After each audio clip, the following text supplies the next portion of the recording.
The new 8 o'clock on CNN. Parker Spitzer, weeknights on CNN. Does today's report cause you to reconsider your position on vaccines at all? No, not one bit. So explain that. Why doesn't this affect the way you think about it? You know, the original Wakefield study looked at 12 children. All 12 had autism, and the only conclusion of the study was that the 12 were suffering from a new form of bowel disease. Andy Wakefield also reported that 8 of the parents said that their children regressed after the MMR vaccine. So the notion that his study ever incriminated MMR as causing autism is false, and the vaccine industry continues to beat this dead horse. So you think that when you talk about regressions, you're saying not so much that the vaccine causes autism, but that it causes a regression. And what does that mean to you? No, so what you hear with many parents, and my son is one of these, is that the children are developing typically, in my son's case up to 14 months, he was normal, and then they have a regression. They start to lose skills, they start to lose milestones. And I've personally probably talked to over 1,000 parents where that regression took place immediately following a vaccine appointment. I think it's important for parents to understand children are given 36 vaccines in the U.S. by the time they reach the age of 5. The MMR is only 2 of those 36 shots. Typically, the shots are given simultaneously, so an average child will get 6 vaccines in a single appointment. Yet we don't have a single piece of research to understand the potential risk of all those vaccines at once. So when someone tries to tell me that MMR alone doesn't cause autism, but I take my child in for a vaccine appointment and they're getting 6 shots in 10 minutes, how am I supposed to feel reassured? Well, JB, and I say this with overwhelming sympathy for you and your son, but just listening to you, I've got to ask the question. There isn't a single study, and we've looked at all the science, that says there is any causal link between these vaccines and autism.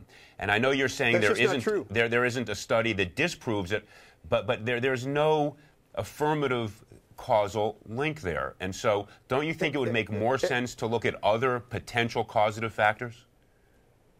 You know, what you're saying is simply false. There was a study out of SUNY Stony Brook within the last 6 months that compared a group of children who got the entire round of Hep B vaccine and a group of children who didn't, and found that autism was 3 times more likely in one group.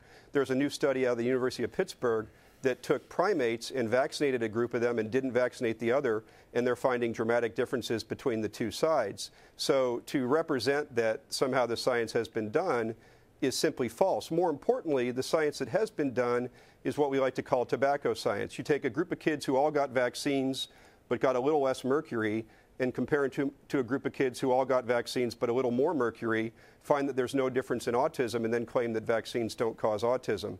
The only appropriate study to do would be to look at a group of children who never got vaccines and a group of children who got all of them and see if there's a difference in autism rates. And that study's never been done, despite many people trying to call for it. So to represent that the science has been done on this and we should move on is simply untrue.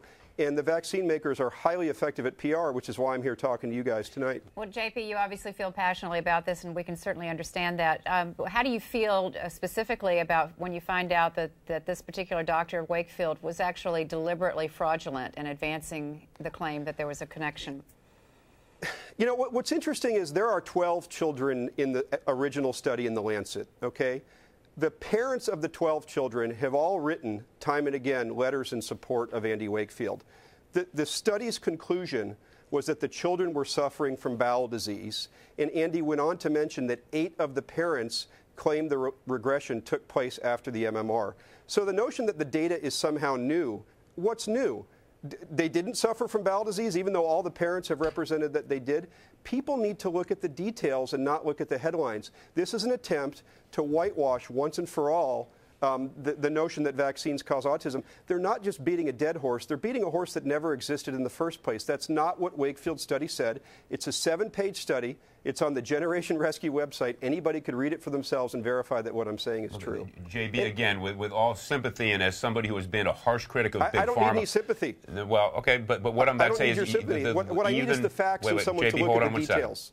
What you yourself said is that what you glean from your anecdotal conversations is hugely compelling to you, but unfortunately, in terms of the scientific data and the analysis, that sort of anecdotal conversation database simply doesn't establish the causal link that we are looking for in terms of really understanding this. And I think that is what this validates today.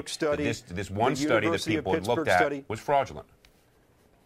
So I think that's really where we are. Stony Brook study, the University of Pittsburgh study, you haven't done all your research and you're reaching false conclusions. Right. Parents, do your own work.